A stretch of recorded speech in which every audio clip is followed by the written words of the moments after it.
And we continue our journey at Emerge 2016 with our interviews with amazing women for women in business from WBRN Miami, World Business Radio Network.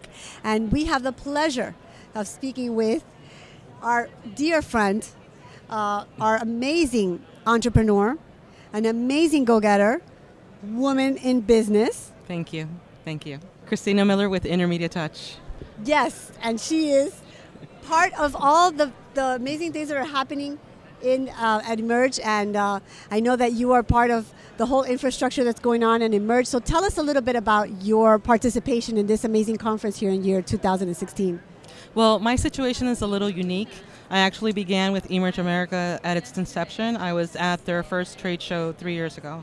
And I was just excited that there was a technology movement in South Florida, because usually places like Las Vegas, California, New York, those are the places that are known for technology, but not South Florida. So for us, a tech firm, especially talent acquisition, is very difficult to find in South Florida. So what Manny Medina is doing with Emerge is extremely impressive.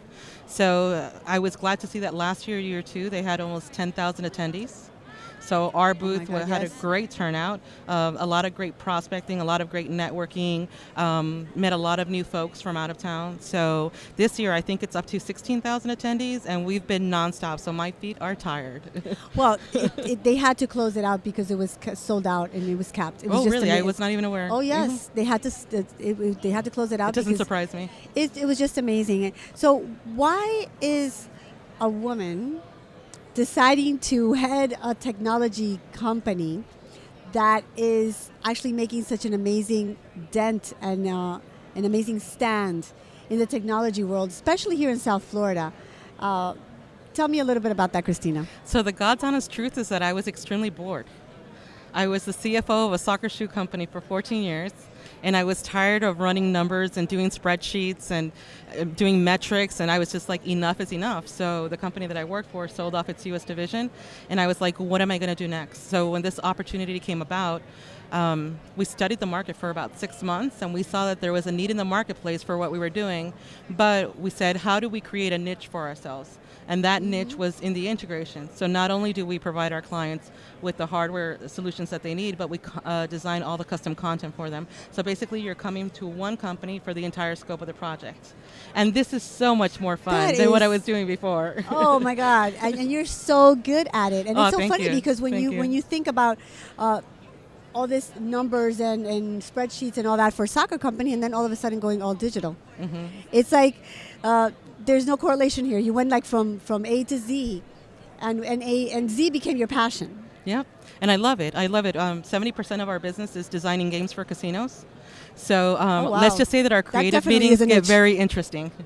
They get very interesting, but I enjoy it. I love the people that I work with. They're all extremely creative and talented. And just to be in that kind of environment, it feeds the soul. So, I get up every morning with a passion for what I do, and I'm excited to go to work. And I posted on Facebook yesterday, like, I've been up at 4 o'clock in the morning every day. Yes, I saw. And it's not work for me. I'm as tired as I am. The drive keeps me going because I enjoy what I do. What do you believe is the role of women in business in an all-techie environment, world like this one? It's definitely not a female-dominated role, for sure.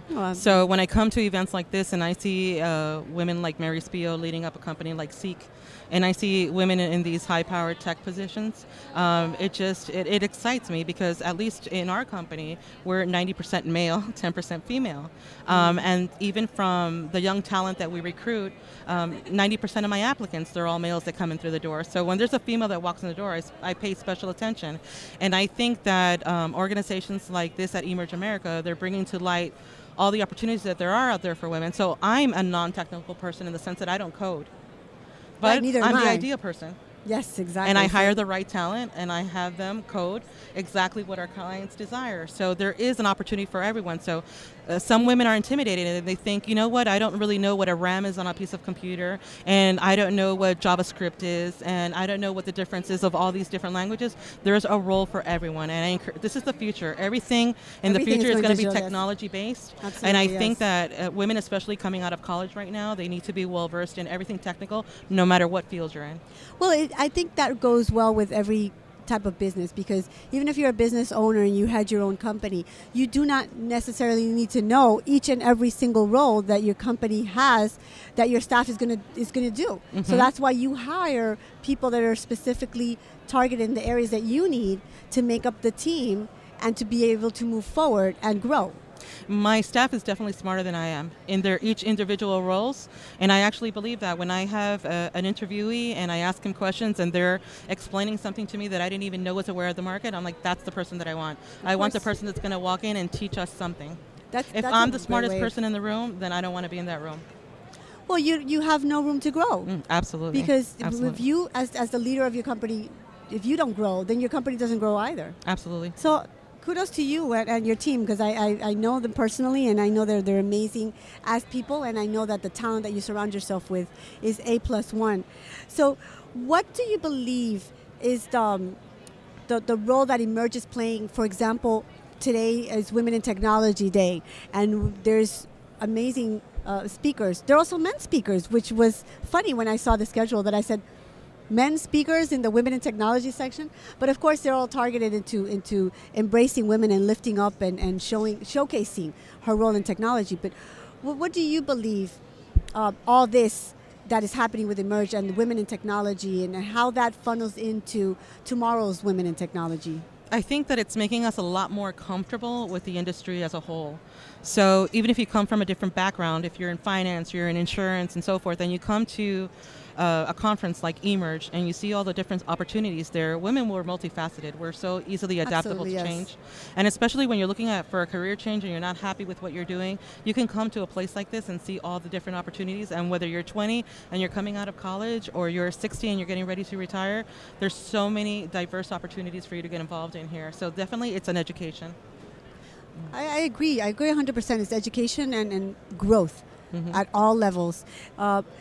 What is one take that you would say that you've learned from being at Emerge? And Emerge is a fairly new company as a whole, as an organization, I mean. And this conference has only been around 3 years. This is being the third one. What do you think into this that you have gotten out of being here for 3 years in a row, and you're going to take forward? I think that the biggest thing that I always walk away with is all the new amazing people that I meet and all the new relationships that I build. Yes, that's and a lot of them are they're non-technical relationships, but there are people that are involved in radio, such as yourself. There are people that may be involved in government, and because of what we do, there really is opportunity for us in a diverse type of field. So I think it's just access to meeting all these people in one centric venue, rather than doing all the other networking events that we do that are much smaller. I would tend to agree. When we were speaking with Manny Medina, the creator, the founder, the visionary behind Emerge, in our press conference yesterday, he was actually explaining that this is a connecting environment. This is you never know if you're going to meet your next best client, your next best vendor.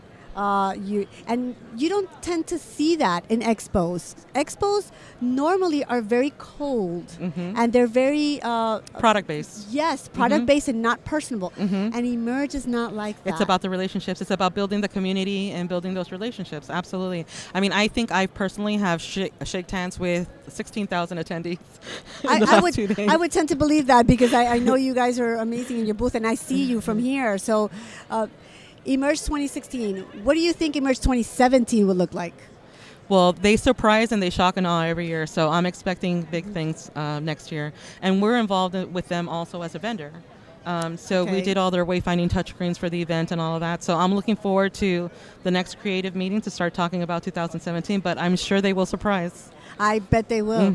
So thank you, Christina Miller, Intermedia Touch, and the responsible for all the booths that you see around you, all the maps, everything, the touch screens. They're amazing. I've walked around, I've done it. I'm going to do my Facebook Live in a little bit, so I'm going to showcase your little booths all over. So thank you for all your hard work. Thank you for everything Intermedia Touch has brought to South Florida.